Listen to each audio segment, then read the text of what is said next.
Horn. Email some balls, Mom! Joe Horn.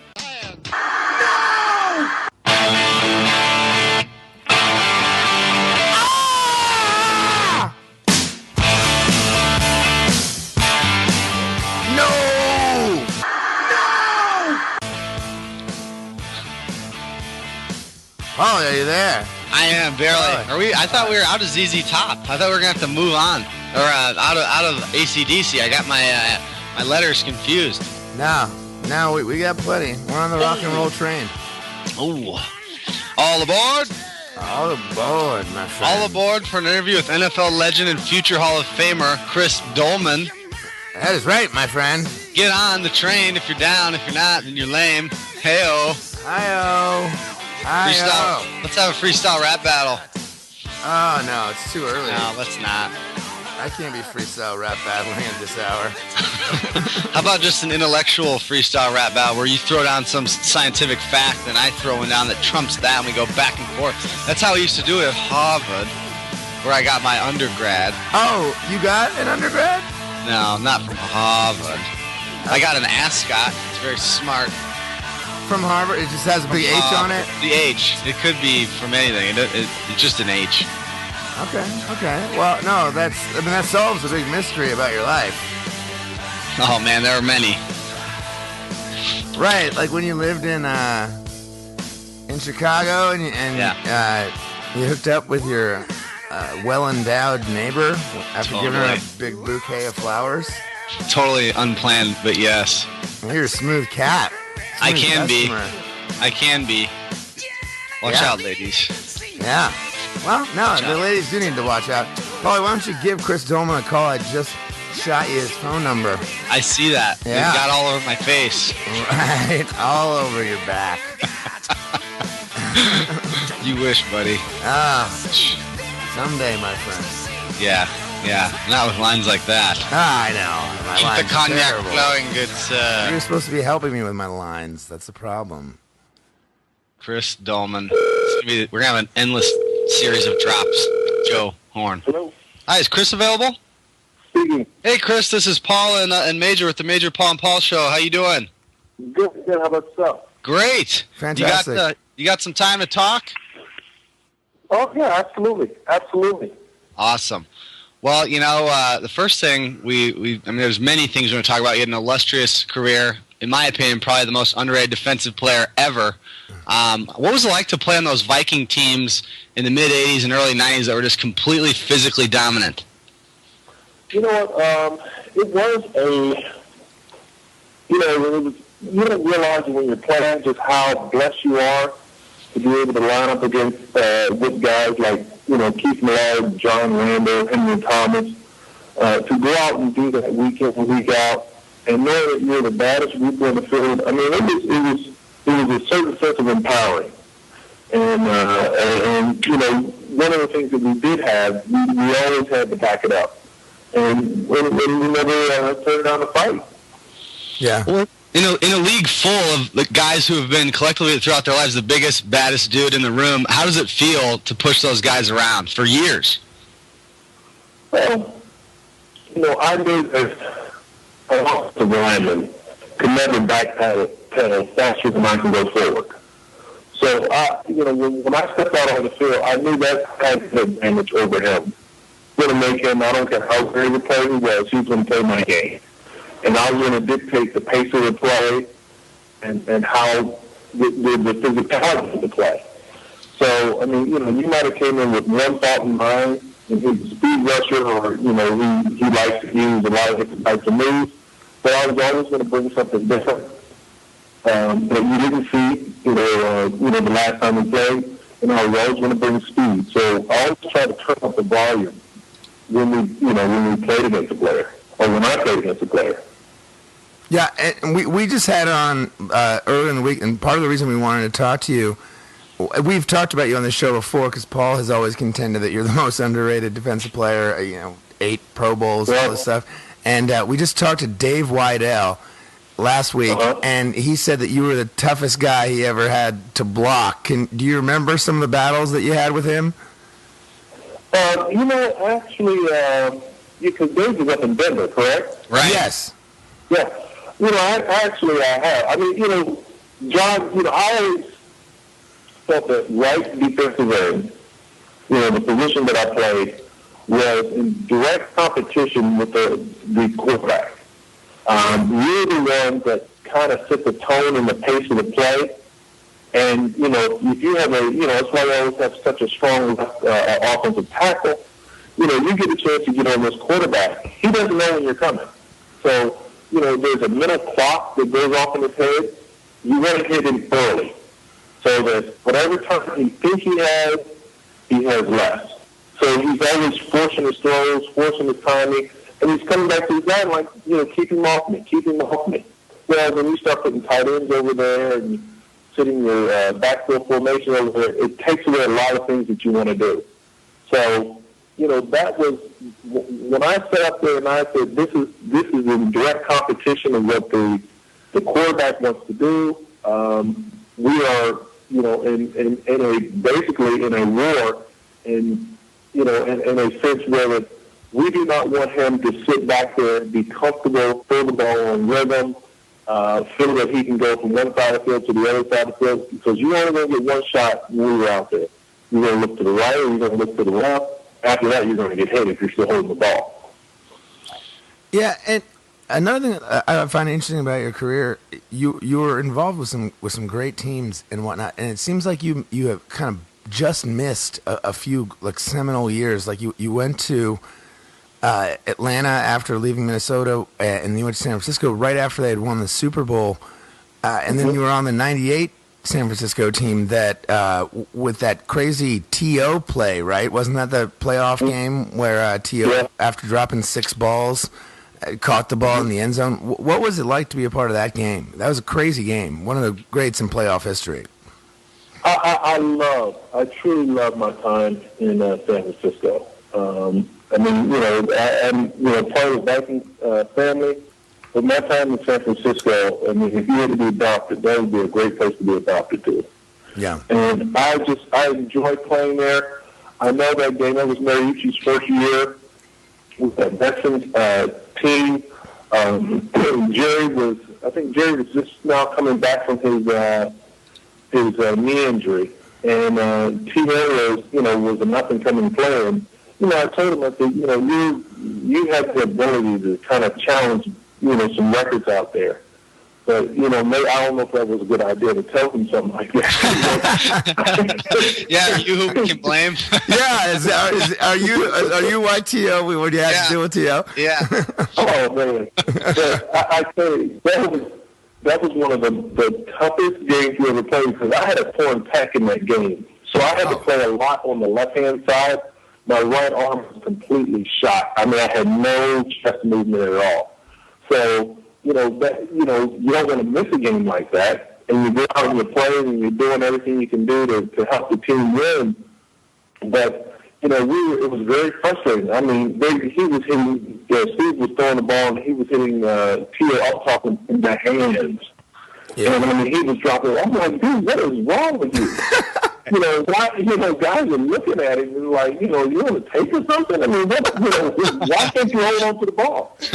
And that one time that when we were back, actually we were threatening the score, I think, Steve dropped back. He almost fell down himself. So he tripped over That's right. Chris Ballman's foot. And, he gathered his balance and he stands up there in the pocket and he throws a strike. Now, this is the hardest catch that T.O. probably, anybody could have to make. Incredible. He had 2 defenders hanging on him. He had, a linebacker, and I think he had a strong safety. And I mean, right in the middle of the field, just right over the end zone, he jumps up, he catches the ball, and literally, we erupted. We're all excited, and I mean, this guy was crying like a baby. Yeah. I mean, he was unbelievable. I mean, he was just uncontrollable sobbing. He's like, dude, get yourself together.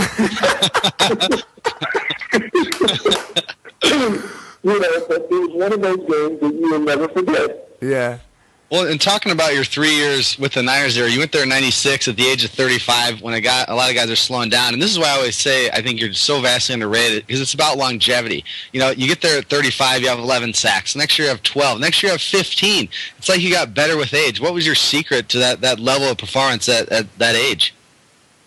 Well, like a great, wide receiver like Jerry or, guys who are out there, I always felt that I can play that position.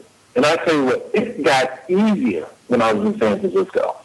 It truly got easier. And I love the fact that, I didn't have to worry about the offensive side of the ball. That was going to happen. While I was on teams where you had to get not only a sack, but you had to get a forced fumble. You had to get the ball back to the offense right. So they can give it back to their defense so you can get it back again. I mean, it was one of those situations where it's like, man, it's just too hard to try to, to get a win here. Well, right, we were talking about this a little bit earlier. Your last year in Minnesota, the quarterbacks were Jim McMahon and Sean Salisbury. Did that play a role in you heading off to Atlanta? Yeah.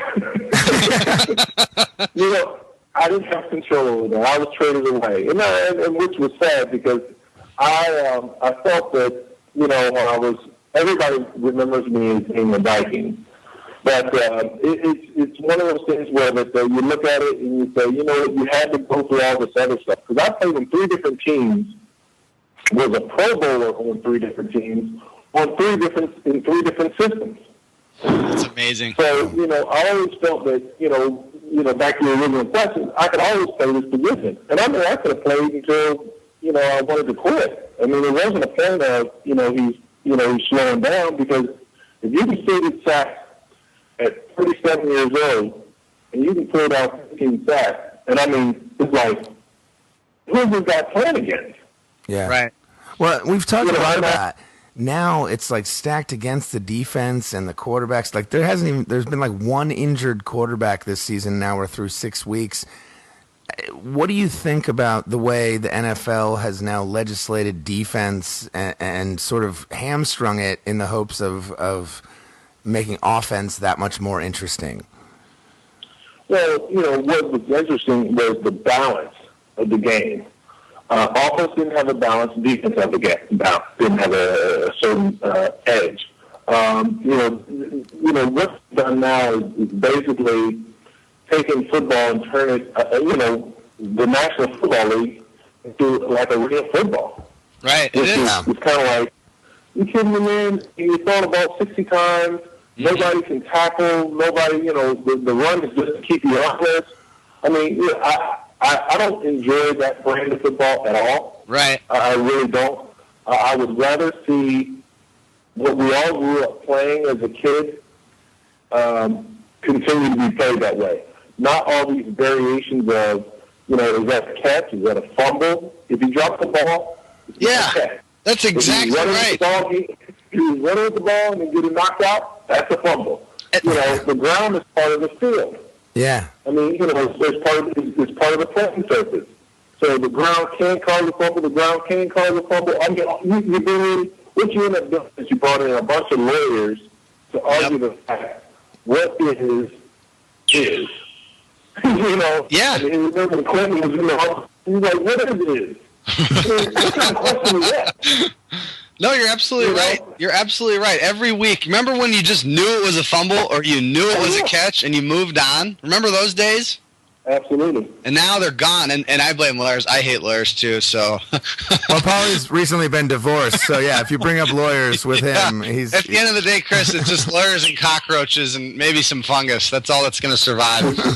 But anyway, getting back to your time with the Vikings, 1989, you had 21 sacks as major touchdown. You led the league. What's really impressive to me about the defense is that Keith Millard had 18 that year. I mean, you guys were just beasting on everybody. How great was it to play with a guy like Keith Millard, and what was the secret to being so ferocious defensively?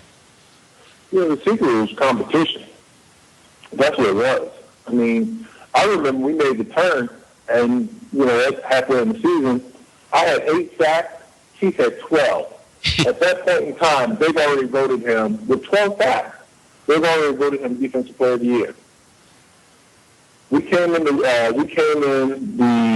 meeting room at I think it was the last end of the year, and he came to me and said, "Man, I'm sorry." He said, "You deserve this." And I said, "Deserve what?" He said, "They just voted me, Player of the Year." Now, I'm 6 for 21. He had 18. I mean, his first half was, my second half. And, but that competition was, it was strong. It was relentless. If you look at it, Henry Thomas I think he had 10 or 11. Yeah, he had 9. You're right. He had 9. I mean, you had Al Noga with double digits. You had, everybody was trying to get to the quarterback. And then we just left feasting on them. I mean, we were like a pack of wild dogs. I mean, they were not, I don't care, we didn't even blitz. I think that year we had, figured at 74, and 68 of them were with the defensive line, or 67 with the defensive line. It was something crazy, But, I mean, we had a lot of guys that was we had guys off the bench with, 7, 8 sacks. Right. Yeah. Thomas Travers. Well, and, there's something that my dad used to tell me when I was a kid, because, I grew up a Cardinals fan, sadly, and Simeon Rice was great for the Cardinals, but he went on to be even greater for Tampa, and of course he had 16.5 sacks and 99 for Arizona, which was incredible.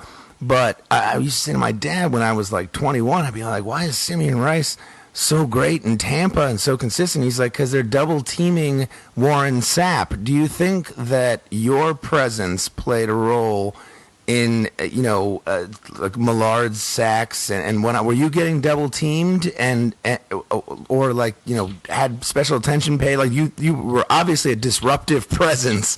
And do you think that plays a role for the entire line? Oh, absolutely. Yeah. Absolutely.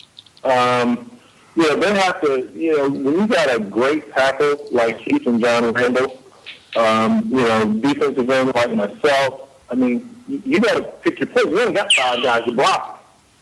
So you still got a nose tackle that was bringing. You had an end that was coming off the other side with Al Noga.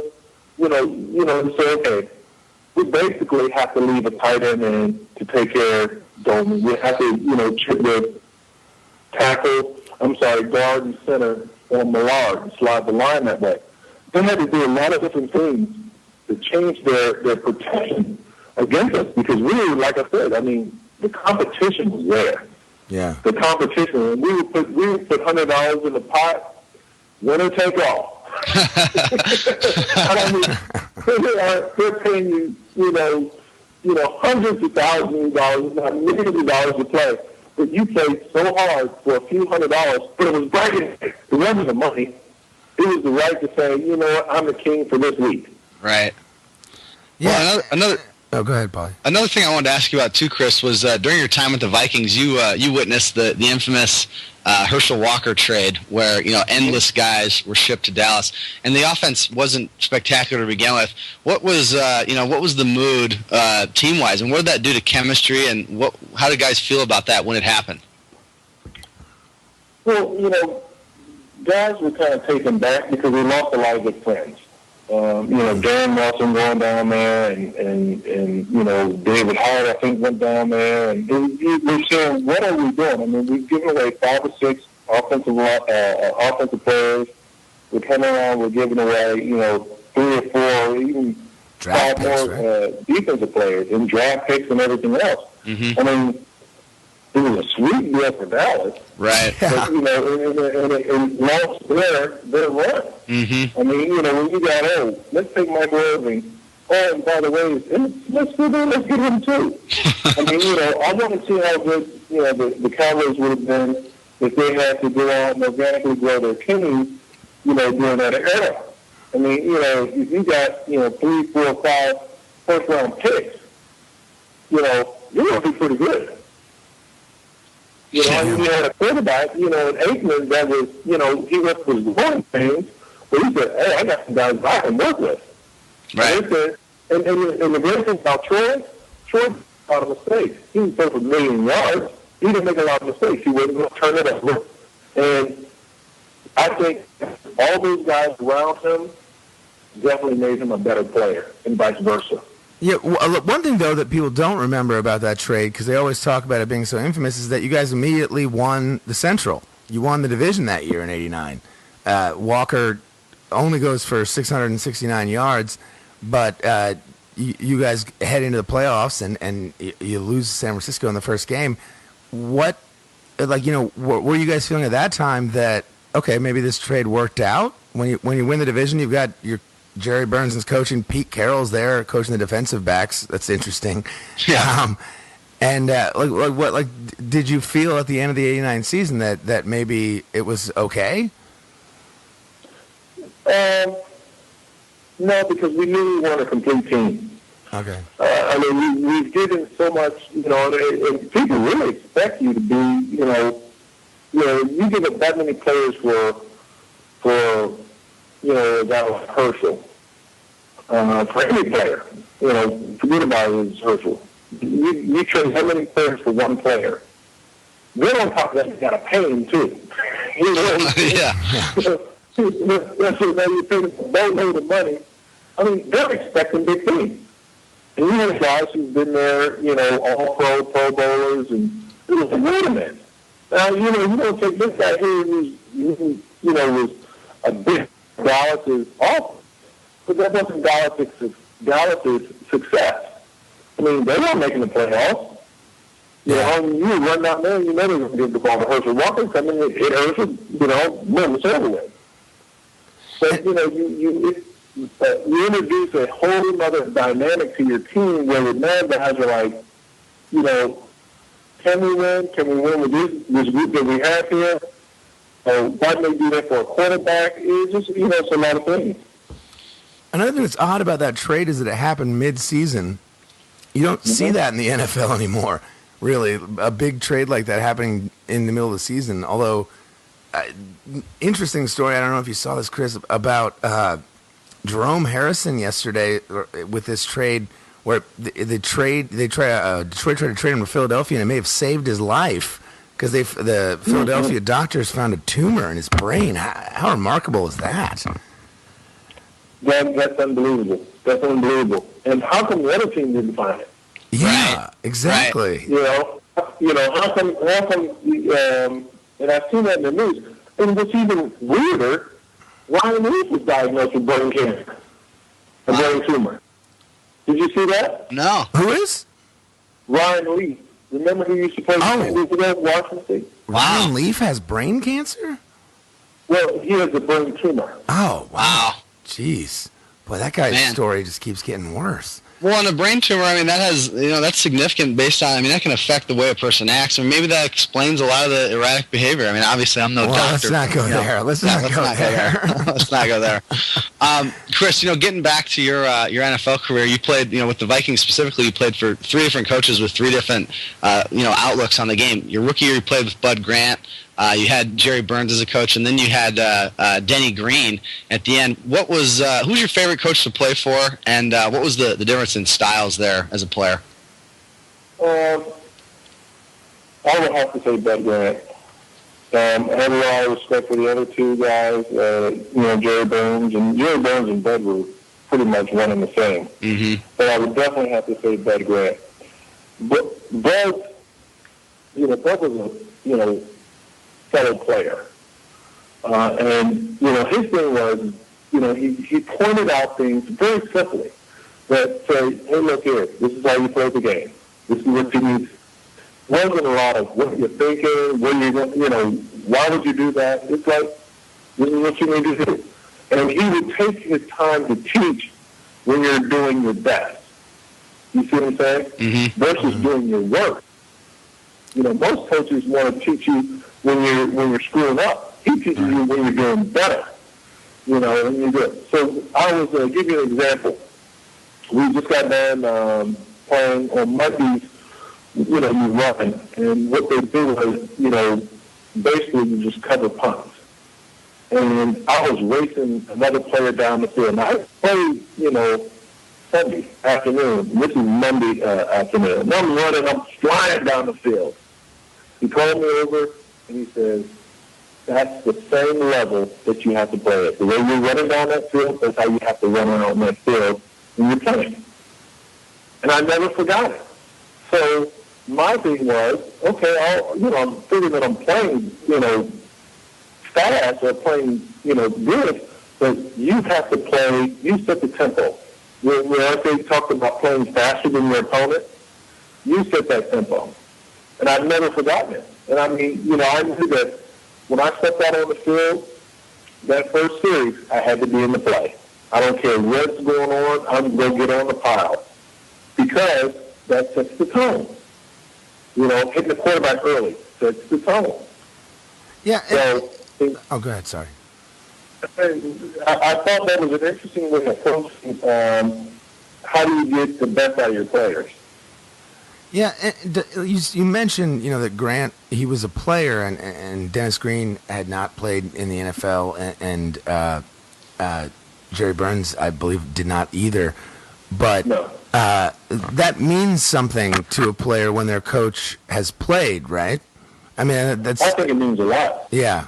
I mean, I heard a statistic, that there's only like 30 players that are actually coaching in the National Football League, which is ridiculous. That is ridiculous.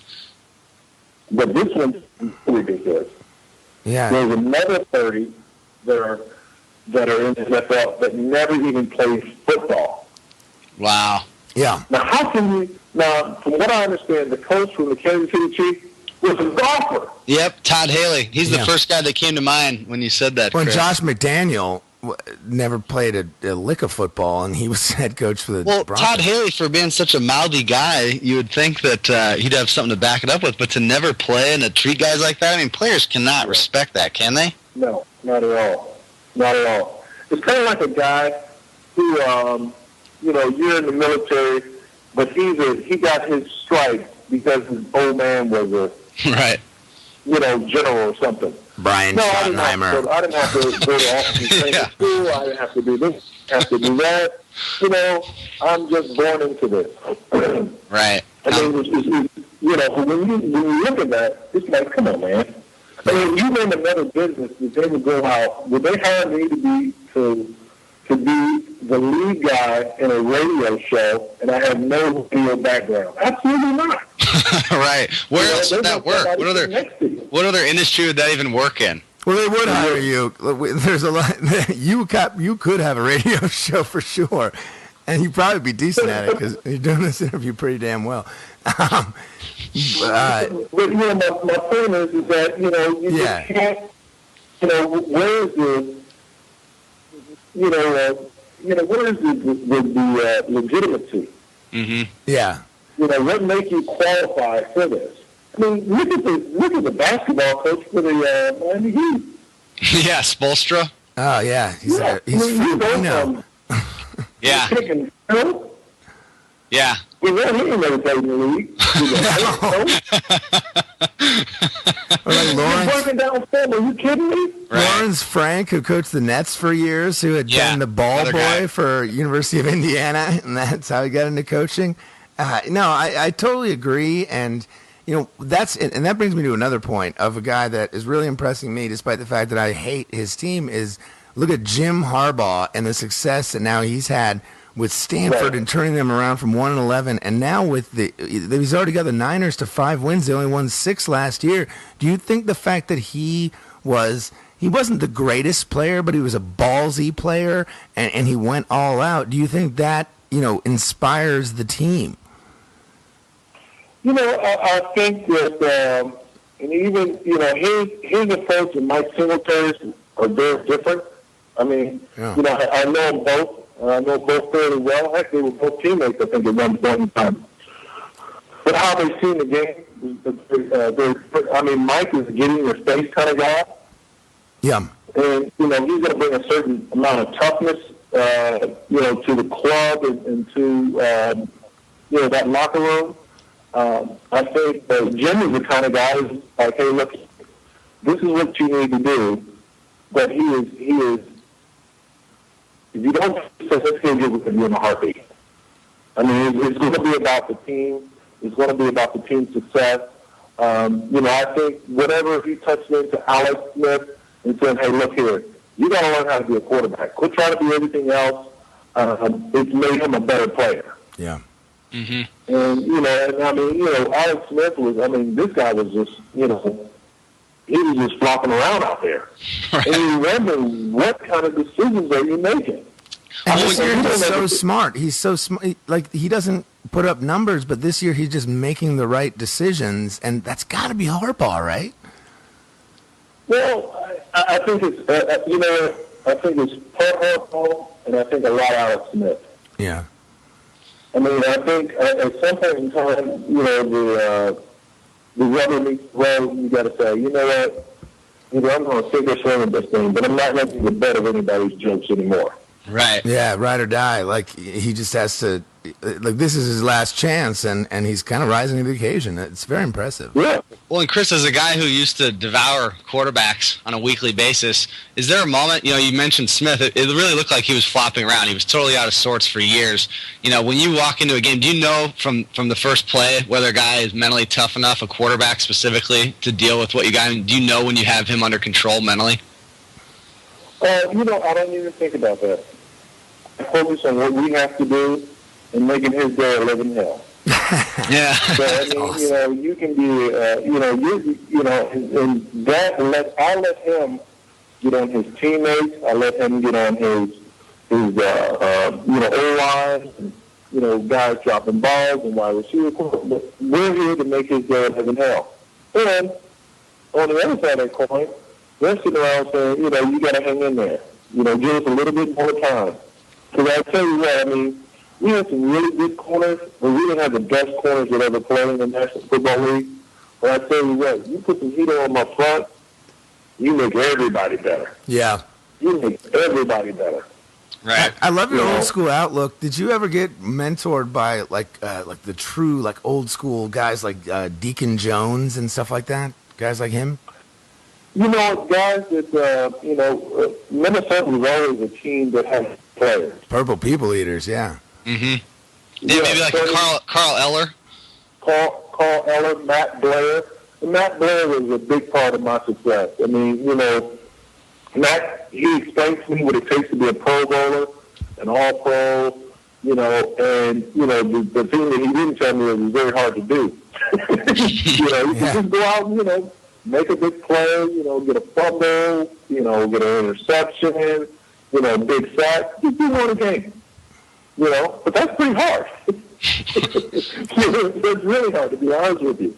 Yeah, Blair was there your first year there. Were you playing your first year? You were a linebacker?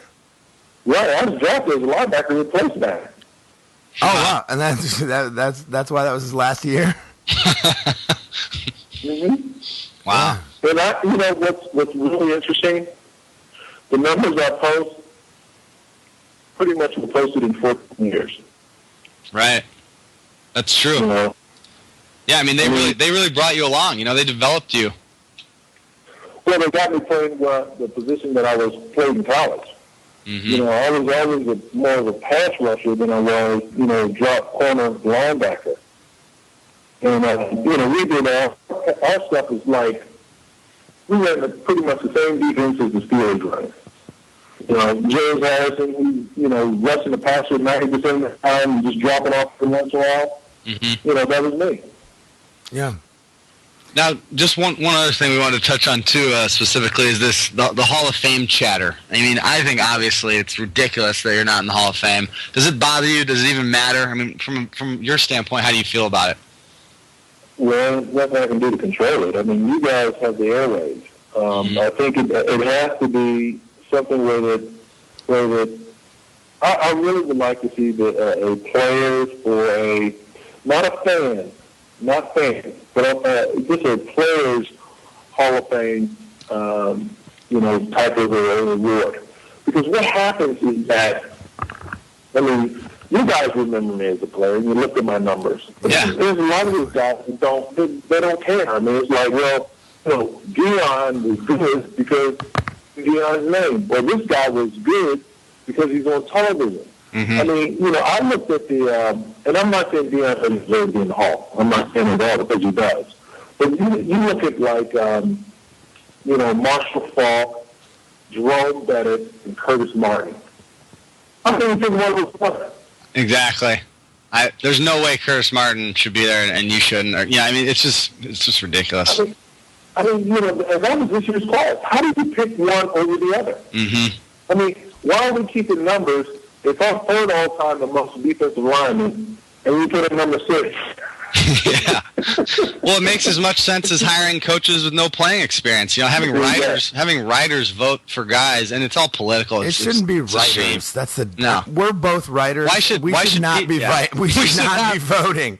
We don't vote, but still, I'm saying like it should not be writers. That's the worst part of it. Well, it's not only. You know what? I wouldn't. If they did it like baseball, how many writers are there? Like 500? Yeah, there's a boatload. Yeah. Yeah. You know, everybody gets a vote. That makes sense. You know, that makes sense. You know, and you got to have certain numbers to qualify. Mm-hmm. You know, if you don't have, you know, 110 or 150 sacks, you can't get in the party. Right. That's what makes it exclusive. You can't start off with a guy with, you know, Dan Hampton with 78 sacks, you know, a Hall of Fame player. Right. Right. Chris, I want to ask you about something too. You went to Pitt, and your freshman year was Dan Marino's senior year. No, junior. Junior, okay. And so you guys went to the Sugar Bowl in your freshman year, or was that Yeah. Yeah. So talk about that. What was your role on that team? Were you starting right away? I mean, you were a 4th overall pick in the draft, so I imagine you were. Yes, I was a starter. Yeah. Yeah. How dare you, Major? It took me a minute to. And I mean, I went up and down. I had Jackie Shows my coach, and one week I'm playing well, next week I'm kind of, you know, had the freshman high. And walk around, hey, yeah, you see how good I was this week? And, you know, then they had a guy named Alan Wayne-Lakowski. Alan Wayne-Lakowski. And Alan was, you know, he was going between, the position went between he and I. And we had, you know, basically, you know, I just came out. I've never been like a backup player in my life. And, you know, I just, you know, just kind of like put my foot down. And at that point in time, you know, being a player, but I had to get on the field. Yeah. And, you know, I ended up winning a position like maybe the 3rd game of the year. And, you know, the rest is history, they say. Yeah. What made you go to Pitt? I mean, was it the lineage of all the defensive ends that they sort of funneled through there? I mean, that's kind of what Pitt was known for, you know, a decade plus. Well, the thing that made me go to Pitt was just you know, first of all, it was in Pennsylvania. I wanted to stay close with my parents and come watching me play. They were one of the more dominant independent teams in the country. I mean, Pitt, you know, they would pick a fight with anybody. They didn't care where it was at. And, you know, we had great quarterbacks, we had great running backs, we had a great history. And it was something I wanted to be a part of. You know, and it wasn't a typical campus where you're out in the middle of nowhere and, you know, you're just pretty much, you know, whatever you have there, that's what you have. It's right downtown, isn't it? Yeah, it was not right down. It's in an area called Oakland, which is surrounded by other colleges, and you know, I think it's like 4 or 5 other, you know, Duquesne, Colorado. Yeah. Lehigh, maybe? Not Lehigh. Is that in Philly? Chatham University, Point Park, Carlo College. I mean, there's a bunch of girls' schools, too. Yeah. Major will be getting those addresses from you off air. And now, Chris, you know, kind of shifting to, you know, after your playing career, I'd read a really interesting article. It was probably a year or 2 ago about a company you started. It's a technology company. Is that right? Yep. What's that called? Well, actually, I ended up moving into a whole other field. And we just celebrated, and believe it or not, I mean, we just celebrated our first year. It was Crystal and Pro Auctions. And one of the reasons I got involved, and I've always been the type of guy who's, you know, giving his time, you know, helping in different tournaments or whatever event that they may have. Got an opportunity, and I was playing Joe Namath's tournament up in New York. And Joe has the largest martial arms tournament in the country. Well, we're there, and I mean, he has probably over 100 celebrities coming and playing the tournament. I mean, it's played on like 3 different courses or 4 different courses. It's big. Airfare and hotel stay and all this other stuff, they incurred all that cost. Then they had that Mauritian who came up the coastline. Joe couldn't get out of Florida. Everything up in New York, the airports were closed. Everything was washed out. So I was looking at this and I said, there's got to be a better way of raising money. And this is their big fundraiser. And I decided, why don't we look at the online option? Well, I thought it would be easier than it actually turned out to be. Because, you got, it's worth having, you got to work for it. And went out there and just started looking at some auction sites, came home and, said, okay, this is what we needed to do. And I just started going to work on building the site, building and looking at the different types of sites that are out there. How can we be different and unique and offer a great experience for, our donors? And it's called Chris Doleman Pro Auctions. That's the I'm at the site right now, ChrisDolemanProAuctions.com. I see some stuff up. Yeah, there's a little black box at the bottom of the network.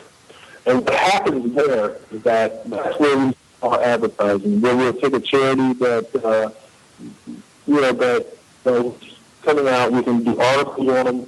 We can let everybody know what the upcoming event.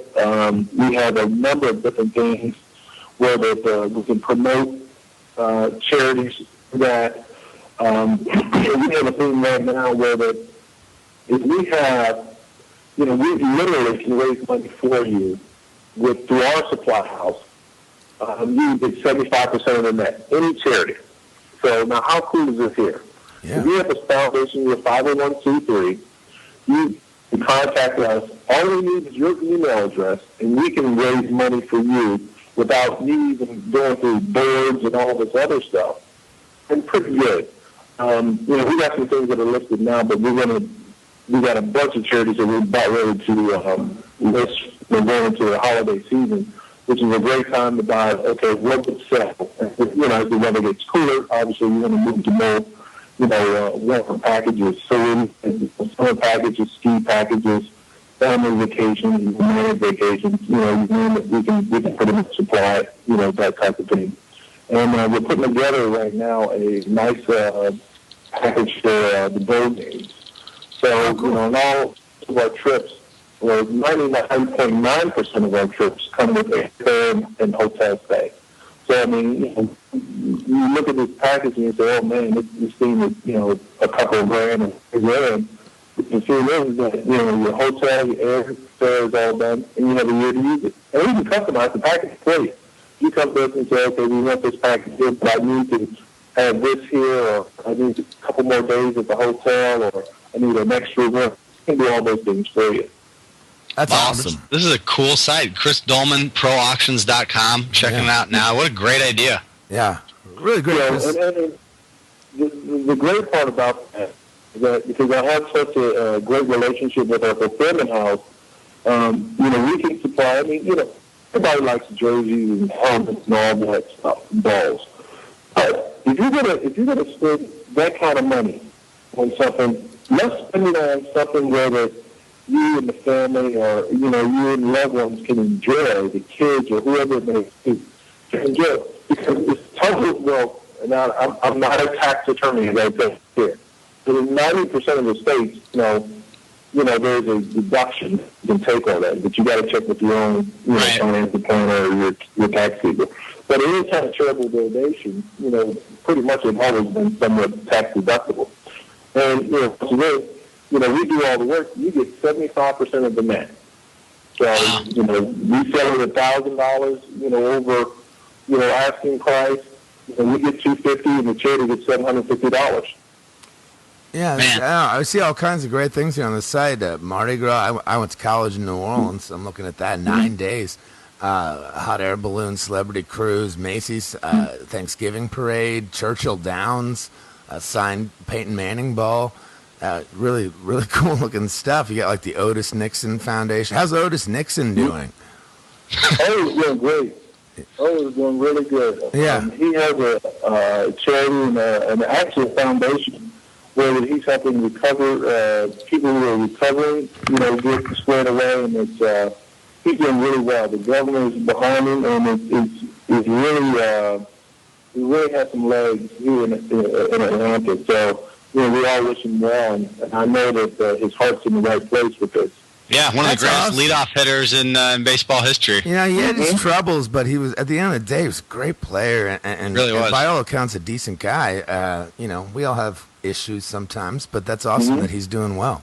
And I see the Jacob Green Foundation. Is that the former Seahawks defensive end? Mm-hmm. Wow. So, one of the things that we're, and I talked to Jake and I said, hey, look, sometimes there's guys, they have foundations and charities that already ended. Okay? Mm-hmm. But I mean, the key about raising money, you got to be consistent. You can't just come once or twice a year and say, okay, this is our time, our big fundraiser. People aren't interested in that. Give them something that they would like, that they can use, an experience. I mean, some great experiences there. I mean, and like I said, I pulled a bunch of stuff yesterday, and we're going to upload it just either today or tomorrow. But I mean, NASCAR experience, you can do a fighter pilot experience. And some of these things, they're experiences. They're once in a lifetime. They're not like something you're going to do every day. And once again, you're having a great time and supporting a charity, all at the same time. So, I mean, we're I'm very proud of this. Very proud of it. And, we spent a lot of time. I built this with my own dollars. So, I mean, I am the start and finish of this deal. And besides, if you look at, I must have played in 50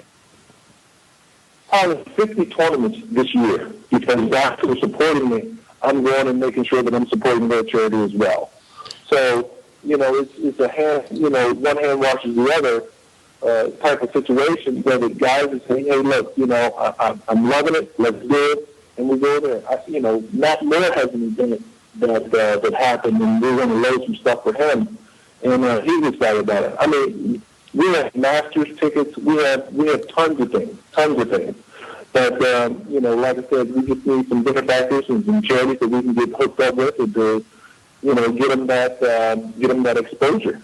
Well, and speaking of sort of trading, dollars for an experience, we also understand you've been doing some work with legendsfantasyleagues.com, and that's sort of kind of how that works. Can you kind of explain the partnership with them and how that site works? Well, the thing with Legends is, Dean Simon came to me and said, hey, Chris, would you be interested in playing fantasy football? My thing was absolutely not. Bunch of nerds. Yeah. And Dean's a persuasive guy, though. He's a cool dude. He's a great guy. Yeah. And we just, we looked at it and I said, well, let me just give it a little shot. And I went out there and I had some success. And after that, I was pretty much hooked on it. I enjoy it because you basically match with the layman, the guy who if I could own the team, I would do this here. Well, now you got a chance to own your team. And let's see what you're going to do now, because there's more dynamics that come to play than just, playing this guy, sitting this guy, go over here. I mean, these are, you have to have some little thought behind what you're doing. Mm-hmm. Yeah. And I enjoy it. I tell you, I've been started earlier this year, and I totally enjoyed it. So, thanks for reminding me I got to pick my team this week. I got to tell you, Minnesota has left me in a lurch, man. I was picking players on that team every week, and I mean, you can't go with your heart. You can't go with your heart, Chris. I know, they were killing me. They were killing me. First rule of fantasy, man. I almost traded Phil Rivers for Larry Fitzgerald earlier this year because I'm a huge Cardinals fan, and Larry Fitzgerald is like my Jesus. Not to be sacrilegious, I love Larry Fitzgerald, and I almost traded Phil Rivers for him, and now Kevin Kolb has kind of proved that maybe not much is going to happen over there. So you got to take your heart out of the situation. Right, you're absolutely right. Well, and with Legend, I got to share something with you real quick. with Legends Fantasy Leagues, Chris, I mean, as I understand it, you have your own league, so a regular dude like Major can square off against you every week, right? Oh, absolutely. Absolutely, excuse me. Absolutely. Each player has their own league, and they can have as many leagues as they like. The thing is that, you compete against each one of you. You have 100 leagues or 10 leagues. You are competing against the 10 leagues that are, that are in your, under your name. The cool part is that, you can win Super Bowl tickets. There's some great opportunities to iPads, autograph. stuff like that, yeah. iPads, autograph pictures, personal greetings and, congratulations. And trust me, that's a lot harder than what people think. Because you go and tell a guy that, hey, you kicked my butt on this week here. I'll see you next week. I mean, players don't like doing that. Have you been winning? You know what? Last week I had a horrible week. I had a horrible week. Who'd you start? Who'd you go with? Who's in your lineup? McNabb. Oh, man. Enough said. Yeah. That's like Major and his Jason Campbell start last week. You guys are on the same boat. Oh, poor Jason Campbell. Yeah. Guy can't get a break. Yeah. So, I mean, it's just, that I don't have to say anymore. I mean, I love Donovan. I discovered this was a time, and I'm just like, gosh, golly, you're killing me. Right. So, I took it on the chin. But, we'll go out and, I'll sit in my field today, and we'll go from there. We'll be all right. And that's one of the cool things, though, is when you do lose, like, generally you message the guy who wins, right? Oh, absolutely. Yeah. Absolutely. We like, and like I said, it's one of the hardest things to do to congratulate him. Yeah. I mean, I'd rather go out and buy him dinner than say, you kicked my butt. That's awesome. LegendsFantasyLeagues.com. Check it out. Yeah, hopefully the guy who you congratulate doesn't get snarky, because I wouldn't want to mess with Chris Doleman.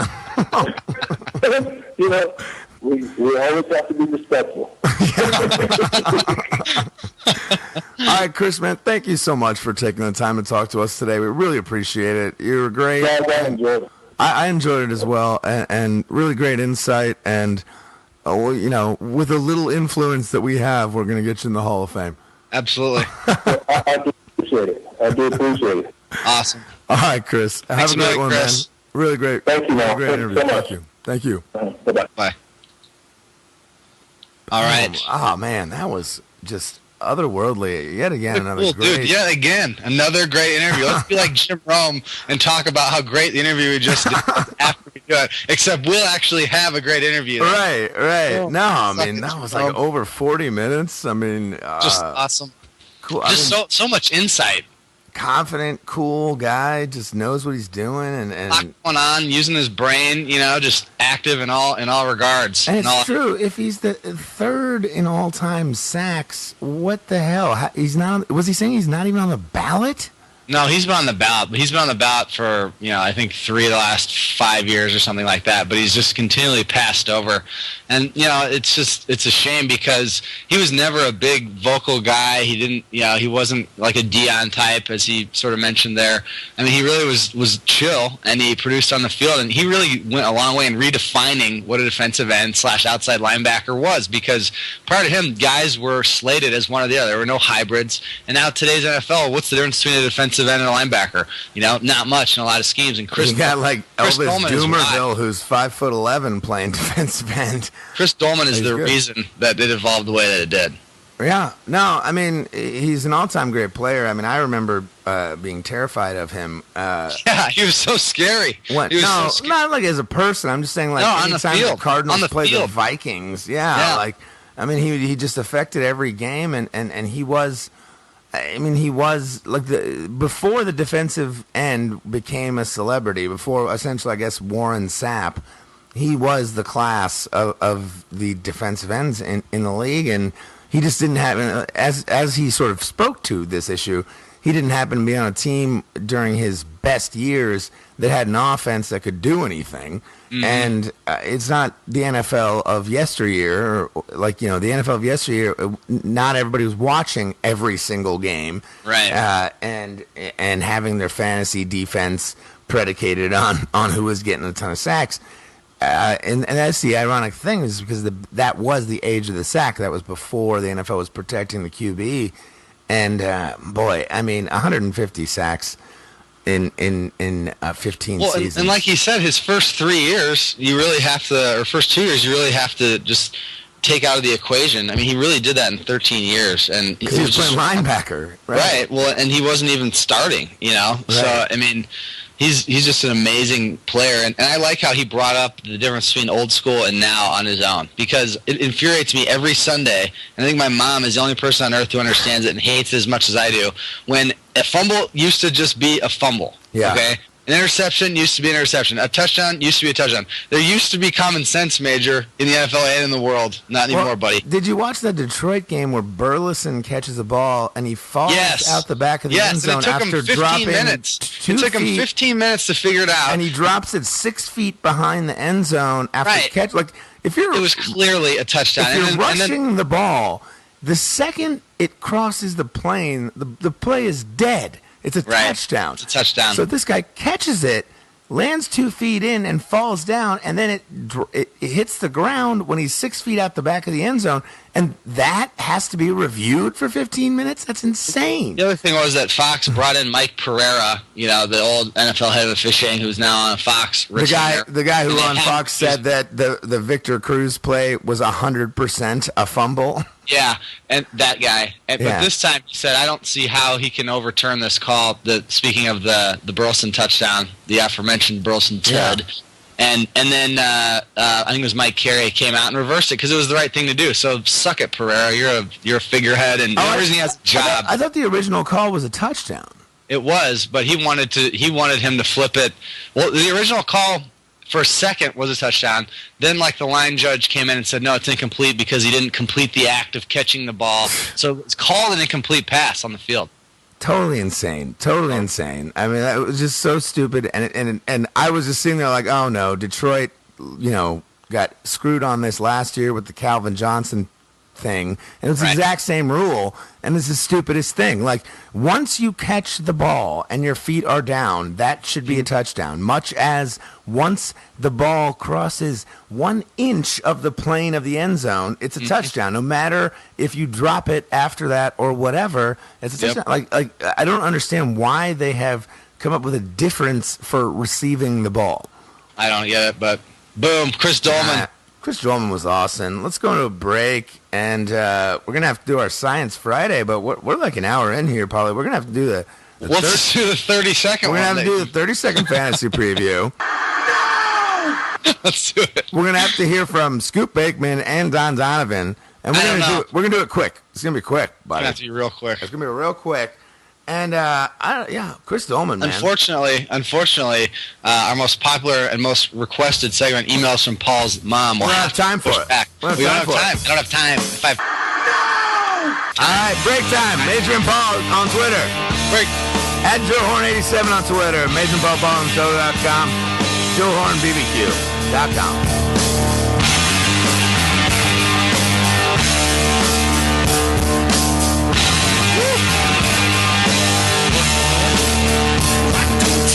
Hang up, back up, and head for higher ground. I know you know me. Tell me what it is you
Give it to me, Major.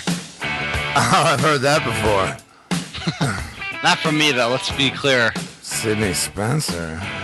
Oh, man. No. Is she over? That doesn't happen. Is she at your house? Oh, I wish. Wow. Me too. I'm working on that. God. 6'3", 183. That sounds Good. great. Looking Good. good. Looking great. Hitting the deep three. 3-point specialist. Maybe she could come critique my D-League basketball games. All right, that's probably... Need a little leadership. Yeah, that's Actually, first on her list. She could play center. Right. We don't have anybody taller than 6'1". So if you're out there, Again, that speaks always to welcome. you being a Got a chucker. standing invite. Like, Paulie, you're not a short guy, but you're just firing threes. That's all you do. It's one of the things. It's one of the services I provide.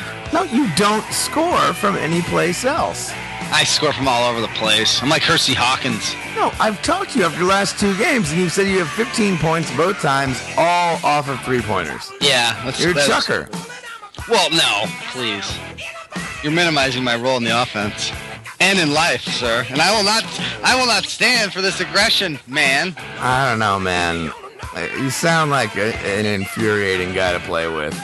I'm not. You're just hanging out around the perimeter, half drunk. I had to drive behind because I like to roll. I don't drive, I roll. I roll slow. The old slow roll. That's you. That's it. Yeah. Well, Paulie,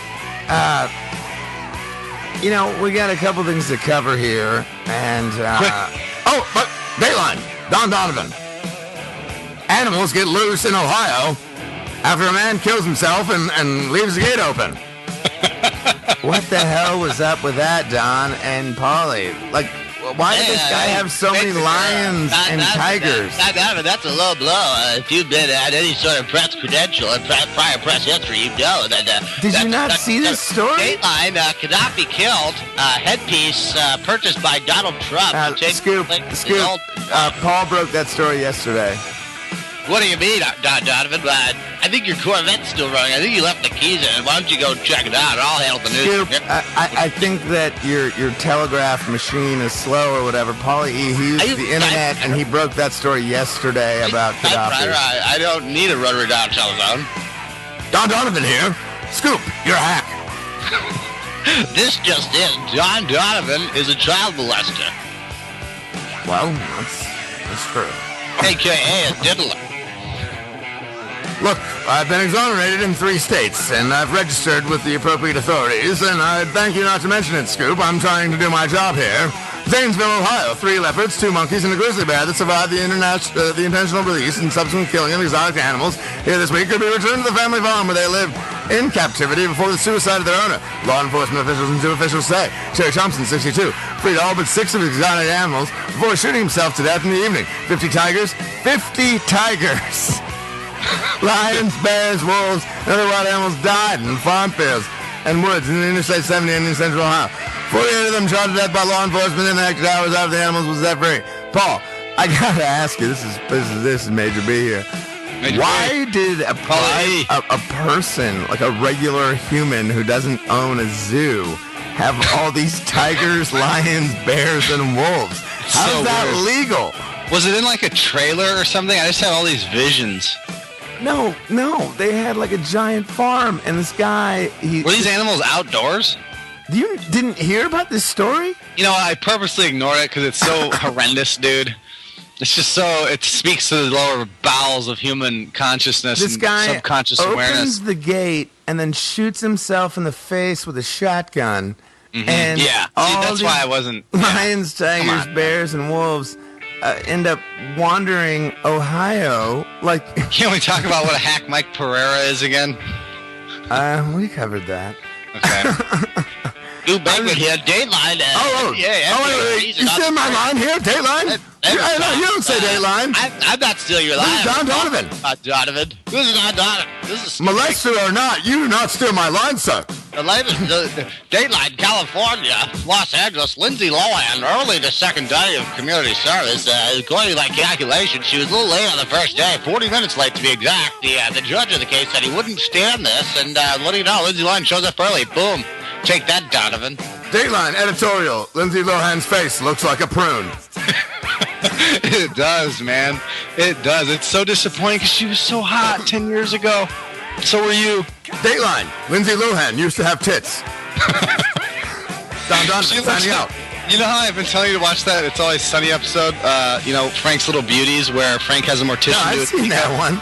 Yeah, you have. Where he looks like a mortician did his makeup. He looks like Bela Lugosi. Google Lindsay Lohan now and look what she wore to community service Thursday. She looks just like Frank. She looks like Bela Lugosi? Yeah, she's ghastly. She looks like an apparition with bad blush. Oh, Lindsay. Like, her lips are wrong. Just And everything. Why? everything's off. Why? Do you remember when she hosted SNL at the height of her popularity, and they did like a Harry Potter skit where she had cleavage? Her boobs were like completely exposed the whole time. Yeah, and they just like joked about how they wanted to see her boobs. Right. And now she doesn't have them or something. weird. Her face is very wrong. Come on, Donovan. It's time for you to break a story. Enough sucking off my headlines here. Don Donovan here. Scoop Bateman's a hack. Dateline. Boom. That's it. That cannot be verified by a third party. That is verified. How? You broke a story about Muammar Gaddafi a day late, sir. That's not true. Boom. That's it. That's the news. All right. Okay. There's Take a now. quick break. Do we take a quick break and then do the fantasy Now. wrap-up? We're doing it now. And what's the actual title of this segment? I don't know. 30-second Fantasy wrap something. up in 30 seconds. Is that what it is? Yeah. We gotta do it quick, bro. All right. All right. You're on. Starting at In the four, end. We're starting three, from the back end. Monday night, Baltimore, Jacksonville. one. Baltimore, Go. Jacksonville. 4-1 Baltimore faces Jacksonville. We're going to 5. Baltimore's going to be good. And Joe Flacco and Ray Rice and blah, blah, blah. Jacksonville stays close in games. Somehow, I think they have a good defense. Maybe so. Jacksonville's defense. Minnesota and Green Bay. Oh, my God. What a bloodbath over there in the Metrodome. Packers. Yeah. Take the Packers guys. Put in, don't even put in maybe you try Randall Cobb. They're going to go 16-0. Minnesota's bad. And starting Christian Ponder in Minnesota against 6-0. That's no good. New Orleans, Indianapolis. Oh, at New Orleans. No!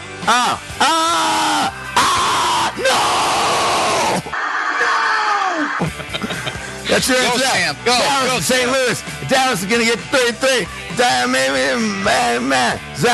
Miles Austin, something. Boom. Short choice. Maybe a good choice. Boom. Short choice, maybe a good choice. That's a good point from Polly's show at 9:30 The Fox this morning. Oakland, Kansas City. I think Oakland wins big, but maybe Carson Palmer's going to play. Who knows? Have you picked up Carson Palmer? Are you that guy? Are you that guy who just picked up Carson Palmer? Who knows? Maybe Stevie Breast in a little bit. Could be an offensive game. Who knows? Washington, Carolina. Boom. Come on, you're running out of steam. John Beck said Tanner Moss may have some yards. Carolina gives up points. Arizona and Pittsburgh. Arizona's going to get buzzsawed. Start your Pittsburgh wide receivers, but don't start their backfield because they suck.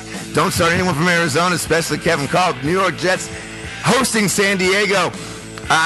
Boom! I think that they take the handcuffs off the Sanchez there. If you're on a bye week, maybe pick up the Sanchez. Boom! Yeah, Ryan Matthews a little bit. Come on. Seattle and Cleveland. Seattle is at Cleveland. Weird game. Don't look at that game. Don't ever look at it again. Tampa Bay is hosting Chicago. In Polly, London. help me out. In London. Start Color. Start Forte. No other Bears. Start Freeman. No other Bucks. Go. Boom. Aurelius Ben? No? No. Tennessee, Houston. I say Jacoby Jones. He's now the number 1 wide receiver in Houston. Pick him up. Pick him up now. Boom. Yeah, Tennessee. I don't know. Hasselbeck. Is that still going on? Denver, Miami. Tebow? D-Bag. Start him. Go. Atlanta, Detroit. The last game of the day. Not sure where to go there at Ford Field. Turner. I think Roddy White. Turner. Yeah, but you can't pick up Turner. Give Maurice us Morris. better insight. Maurice Morris. That's Just like the you insight. did. That's what you were looking for. That's the fantasy breakdown. Pick up Maurice Morris like I just did in my league, and I hurt devastated Paulie E. To Boom. hurt me. Woo. Oh, Paul. I'm spent. I'm spent too, man. It's early voice in the now. morning. Chris Doleman was great. Chris Dolan was awesome. MajorPaulandPaulShow.com. At Major and Paul on Twitter. At Joe Horn 87 on Twitter. Shoot Joe a line. Shoot you a line. Drop a man a line. 1 out of every 100 people that follows Joe Horn on Twitter gets a bottle of barbecue, Joe Horn's BBQ sauce, signed by Joe. And guess what? You can pick whether you want Cajun or classic. How about that? But you don't want to use the signed bottle. Keep that on the mantle. It's up to you. Order a bottle if you win. I mean, come on. What are we here, farmers? This is it. This is the Major Paul and Paul Show, Science Friday. Paul, we didn't do any science. Quick science. No, that's all right. Quick science. Something. Come up with something. And you took Jacoby Jones in our league. You're such a jerk. Yeah, F you, buddy. Eat your face. Yeah, how about that? Eat your Faced. Science. You took my 2 guys. Science. New Orleans will rout Indianapolis. Dallas will rout St. Louis. Science? Oh yeah, yeah. That is my lock of the week. My science of the week is the Cowboys slaughtering the Rams. Actually, if you go to MajorPaulandPaulShow.com, I wrote an article about it. Read it, love it, learn it, sleep. Go to sleep. That's your science? Science? That's my science. What do you think about San Diego, New York? San Diego Jets. Boom. No. San Diego going 3,500 miles. No. Who wins that? Chargers. The Chargers win that. No. Chargers win. The Jets beat them in the playoffs like 5 times. Come on, throw another one at me. I'm hot. Seattle, Cleveland.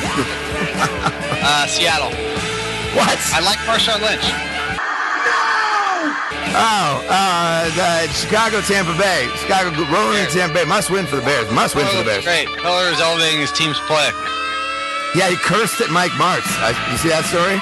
It's because Mike Mertz is an egomaniac. So he's just been changing the plays on Martz, and he just Dick said, Keller doesn't need him. He doesn't need anybody, man.